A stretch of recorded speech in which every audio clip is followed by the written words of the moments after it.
The Auburn Tigers experienced their second major injury in the season, but looks like it's Perry Thompson's time to shine.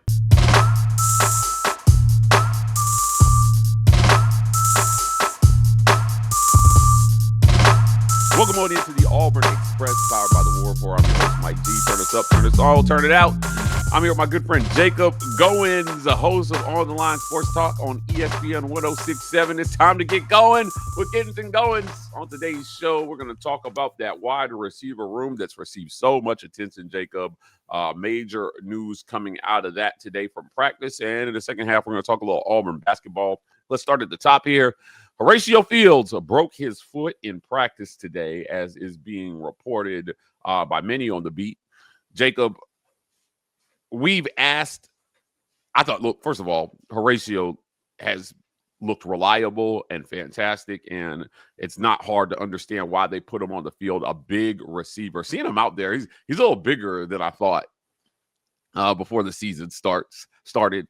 He's made some good catches here for Auburn, but he's rotated time to some extent with Perry Thompson. Now it looks like Perry's going to be the next man up in that spot on the outside. You build your roster for this.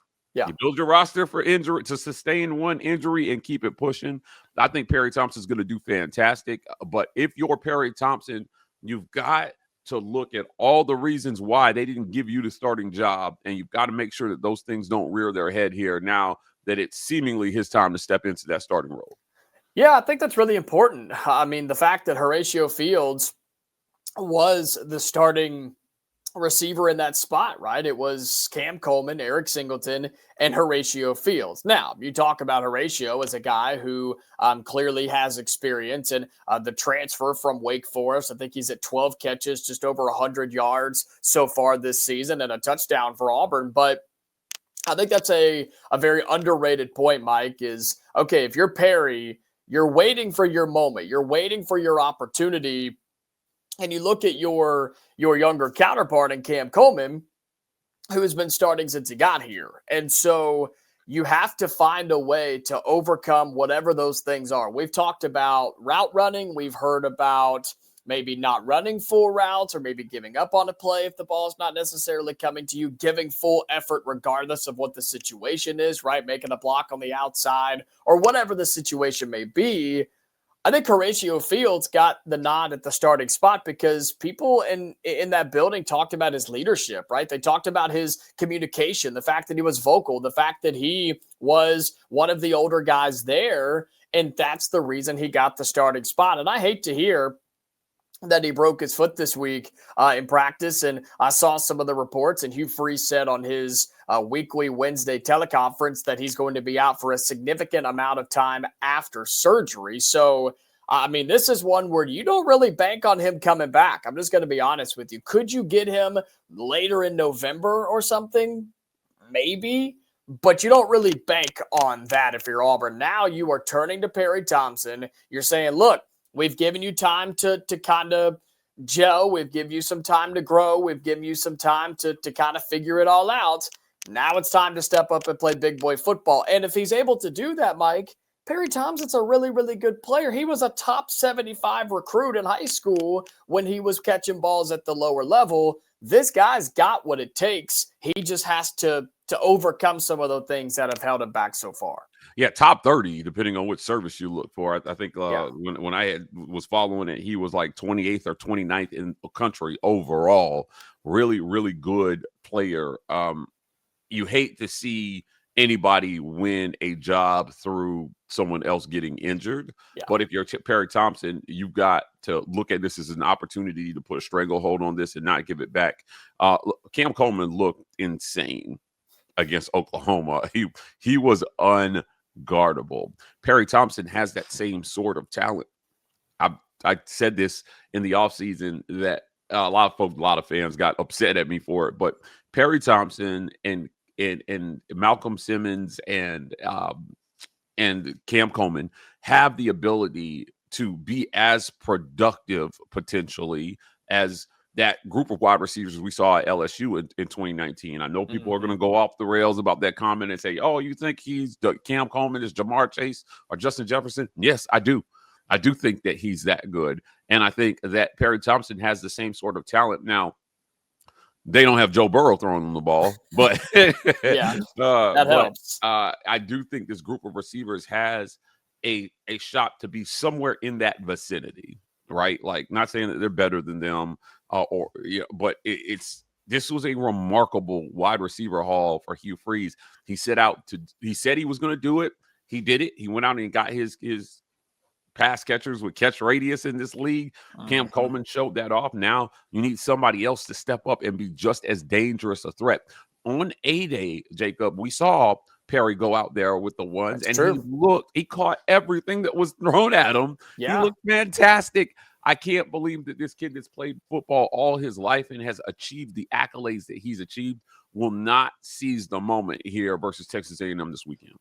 I mean, and maybe he's the X factor, right? Maybe he's that guy that steps up and decides that I'm going to go win this football game and I'm going to go make a play for my team to try and get back in the win column. And look, I think a lot of that is on his quarterback too, right? There's been a lot of conversation since Saturday afternoon, since Saturday evening about Jackson Arnold and kind of what Jackson's decision-making was and what the play calls were and his hesitancy to throw the football to his playmakers. I mean, if you're Jackson Arnold, you cannot wait to throw the football to your guys until they're wide open. And even then, you missed the big one that could have given Auburn the lead that they needed to go on and win the football game, right? But it seemed like Jackson Arnold was just hesitant and waiting on Eric to get open or Perry or, Malcolm to get open or Cam to get open. You can't do that in the SEC. You got to trust your guys. You got to trust your O-line. You got to trust that the play that is called is going to be there, and you've got to throw it up and let him go make a play. Cam Coleman's touchdown pass was what? Or his touchdown catch was what? It was a 50-50 ball. His play down the sideline that got Auburn out of the end zone was what? It was a 50-50 ball. That's what Perry Thompson is going to do. And so with Cam Coleman, they were 50-50 balls, right? But Perry Thompson, that's what he does too. And you're going to have to find a way to just get him the football any way that you can on Saturday against Texas A&M. And look, he's going to have to run clean routes. He's going to have to run routes with effort. And he is going to have to get open, but you're just kind of waiting to see if he's able to do those things. And Jackson Arnold has to trust Perry Thompson. We'll see what their relationship and kind of their connection looks like this weekend. And look, Auburn's going to need him to step up because Auburn has to move the football, score the football if they want to win on Saturday against Texas A&M. You're absolutely right. Look, if you're Perry Thompson, it's the moment you've been waiting on patiently. You stuck with Auburn, could have hit the portal, didn't. Waited his turn. Now it appears his turn is there, barring anything we don't know. But look, before we get to our break and into our next segment, what do we think what do we think production looks like for Perry Thompson? You can't try to do too much. You got to play within your game. And so far in that wide receiver room, Cam Coleman leads all receivers with 230 yards receiving, only 13 receptions. That's the number that's a little disappointing. Eric Singleton, 22 receptions so far. Perry Thompson here only has 2 receptions on the season for 11 yards on 3 targets. So they've thrown the ball at him 3 times. He's caught it twice. And I got to believe that in their mission to continue to push the ball down the field like they did versus Oklahoma, Perry Thompson's going to play a big role in that. What kind of game do you see from him on Saturday? Weirdly enough, I see Perry Thompson as a tight end type of player. What I mean by that is most tight ends on a football team, whether it's in high school, college, NFL, Canadian League, doesn't matter, right? It seems like the tight end is there when you need him. You're not going to throw it to him 8 to 10 times a game. That's just not how that works. But when you throw it to him, you expect him to catch it. And it's normally on a pretty big situation, right? It's on a 3rd and manageable with a little sit route right at the first down marker. It's in the red zone or inside goal to go, and you're trying to throw them a ball in the back quarter of the end zone or at the goal line or give them a play with some blockers, right? You're typically throwing the football to the tight end in a really big situation, low volume, but high importance, and they expect you to catch it when they do. I think Perry Thompson could become that guy because, again, you still have Cam Coleman, you still have Eric Singleton, and Malcolm Simmons has got to be involved in the offense more, in my opinion, in terms of your pass game or jet sweeps or whatever the case may be. Maybe not so much on special teams with what we saw last week. But Perry Thompson could be that guy that only gets 3 or 4 targets a game, but it could be the game on the line. It could be a drive that either stalls out on a 3 and out, or you keep moving the chains and have a chance to go win the football game. I think that's where Perry could come in. And if you're Auburn, if you're Derek Nix, if you're Hugh Freeze, and you're trying to figure out what this kid is truly made of and if he's the answer moving forward, I think you give him some of those big time chances because he's done it at the highest level in high school. Now you give him a chance to do it in the SEC. Absolutely. Look, it's going to be fun to watch. It's going to be fun again on Saturday. Auburn has a tough task with Texas A&M. They're going to have to try to go blow for blow with that Texas A&M offense here, but I think they've got the horses to do it. I don't expect that defense to do to Auburn what Oklahoma's defense did. I said this earlier this week. I think that's the best defense Auburn is going to see all year. That includes Georgia and Alabama in my book. Yeah. A lot of Bama's contending with that statement, but hey, look, they'll have a chance to work that out on the field. Let's get to our break. And when we come back, we're going to talk a little Auburn basketball. Big news over there. We've already talked about it on the channel, but wanted to talk about it with you, my friend, the historical nature of the announcement that we got this week in Bruce Pearl retiring. We'll talk about that right after a quick words from our sponsors, our friends at AIM and Associates. That's AIMA. Many firms won't even talk to you unless you have a certain amount of money to invest. Abel's I&O Moore and Associates takes a different approach. There's no minimum account sizes because they believe disciplined investment management should be accessible to anyone ready to take their portfolio seriously.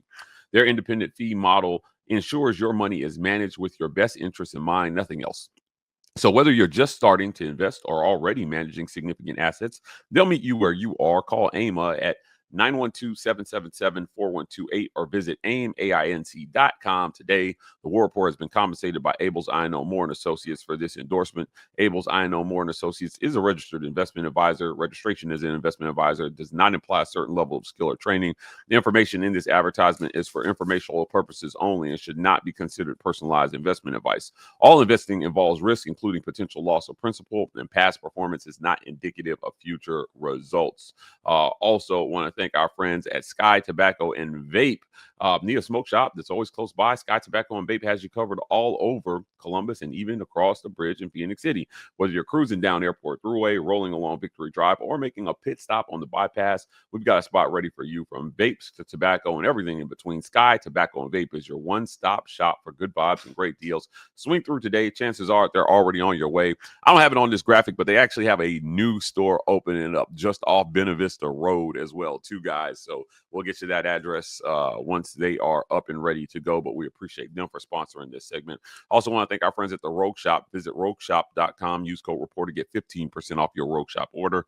Pain, sleep, stress, anxiety, whatever ails you in life, the Rogue Shop has something that has you covered. If you've got some traditional ailments that could require some non-traditional remedies, the Rogue Shop could have a product that could help you out. So visit rogueshop.com. Again, use code REPORT to get 15% off. The road to feeling better starts at the Rogue Shop.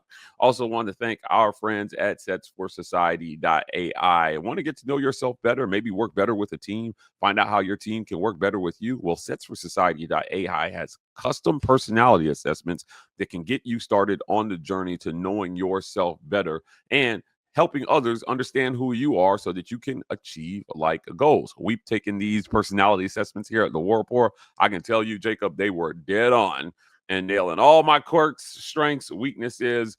Very illuminating to see it in that manner. So visit setsforsociety.ai today to get your custom personality assessment started. Let's jump back into our conversation here. Bruce Pearl is retiring. We heard whispers of this. Yeah. You and I, we talk often. So we talk about some of the things that we hear that our sources give us, but nothing that we felt comfortable publicly reporting on.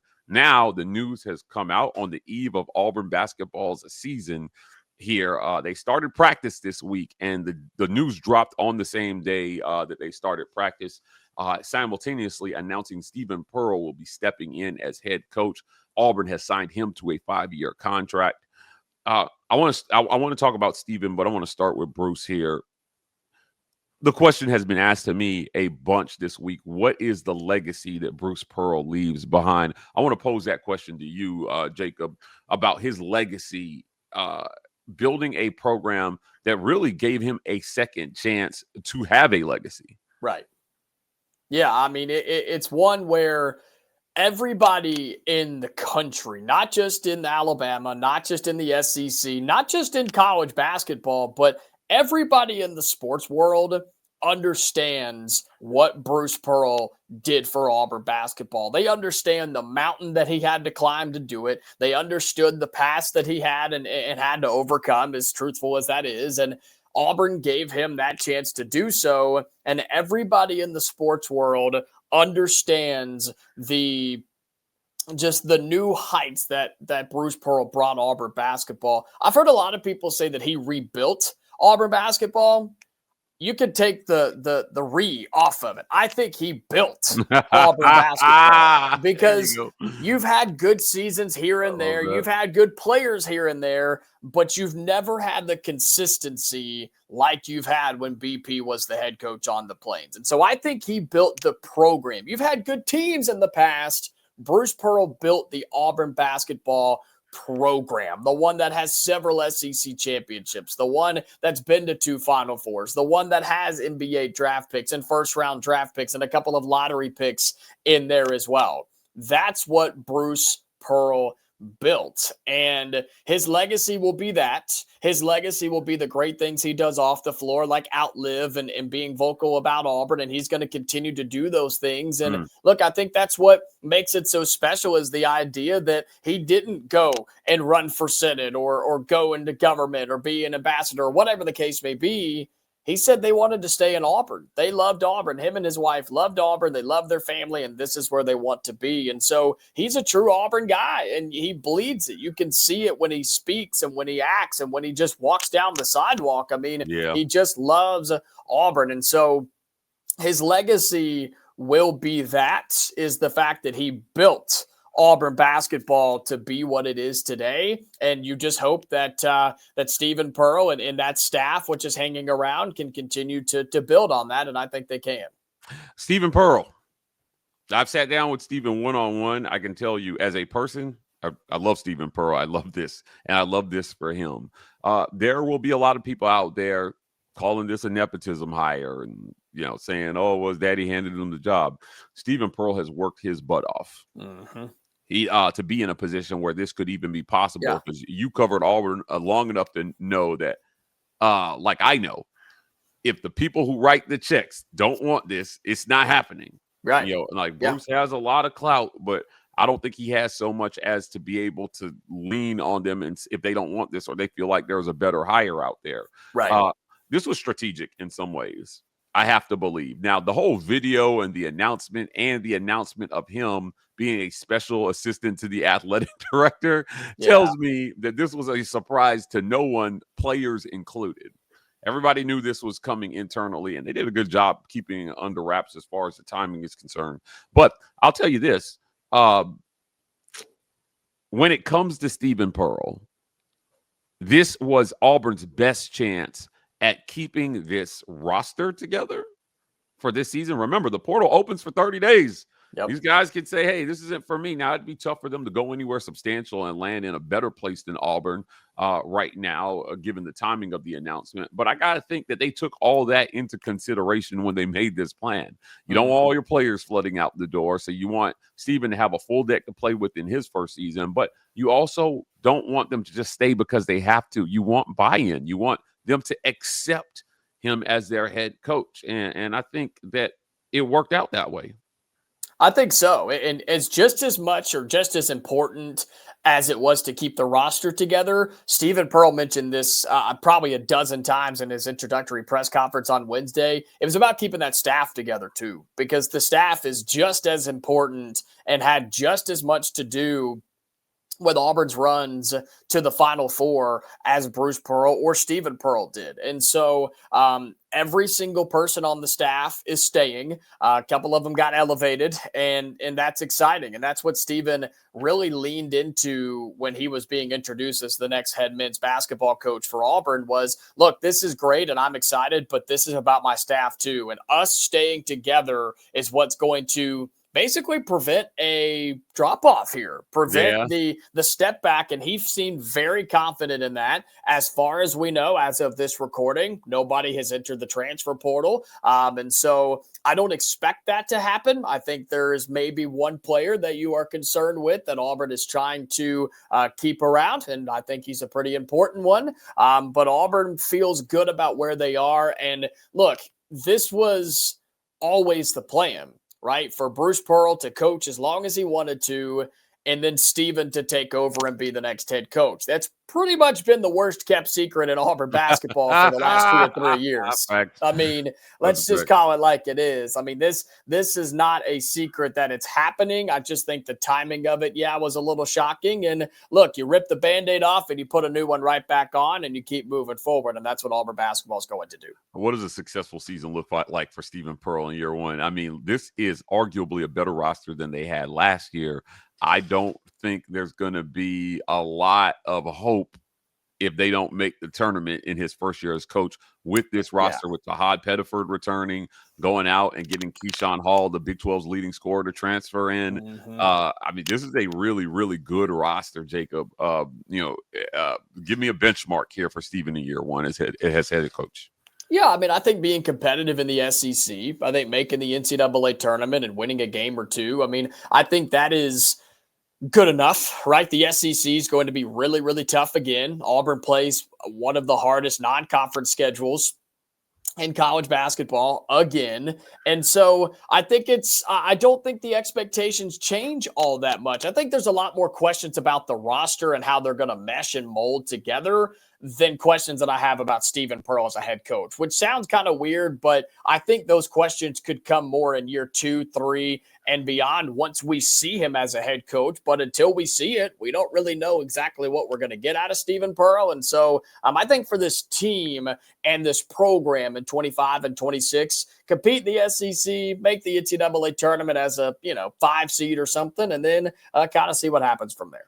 Going to be fun to watch Auburn basketball this coming season. We got a hell of a November coming with Auburn football maybe being in the conversation and Auburn basketball getting kicked off in November as well, too. I don't know if we're going to sleep this November, December coming, Jacob, but I do know we'll be here every week with you to talk about it, my friend. I want to thank you for joining me today. Before we get out of here, tell people where they can find you. Yeah, you can tune in Monday through Friday on ESPN 106.7 on your radio dial if you're in Auburn or Opelika. If you're not, if you're outside those confines, that's cool. Pull us up, ESPNAU.com. We're on the air 2 to 4 each and every weekday on ESPN 106.7. Guys, that's it for another great edition of the Auburn Express, brought to you by our friends at the Vibe Vault. You can find them at 3462 Crosswinds Road, Suite E in Phoenix City, Alabama. Get fresh for the weekend with the Vibe Vault. Not just barbers, lifestyle consultants. Got to go see them this week to get cleaned up for game day. Also want to thank our friends at Golden's Cast Iron. Visit goldenscastiron.com/WR. Use code Get Your Weight Up for 15% off your weights and code TWR for $65 off fire pits and Kamado grills. Summer may be over, but the fall is here. That brings good weather, which is a great opportunity to get outside and be grilling on a Golden's Cast Iron grill or getting in shape with some Golden's Cast Iron weights. Work out, grill out, chill out with Golden's Cast Iron. Guys, we want to hear from you. What do you think about Perry Thompson taking over as the starting wide receiver 2 for Auburn football? Hit the comments. Let us know what you think. And give us a prediction on how you think he will fare in his first game as a starter. Also, talk to us about Bruce Pearl, man. This is your chance to drop a tribute to Bruce in the comments. Tell us what he has meant to you, for Auburn basketball to you. We want to hear from you. And while you're there, do us a favor. Drop us a super thanks. Your financial support helps keep the work that we're doing here going. Please hit like and subscribe. We are the War Report on every social media platform.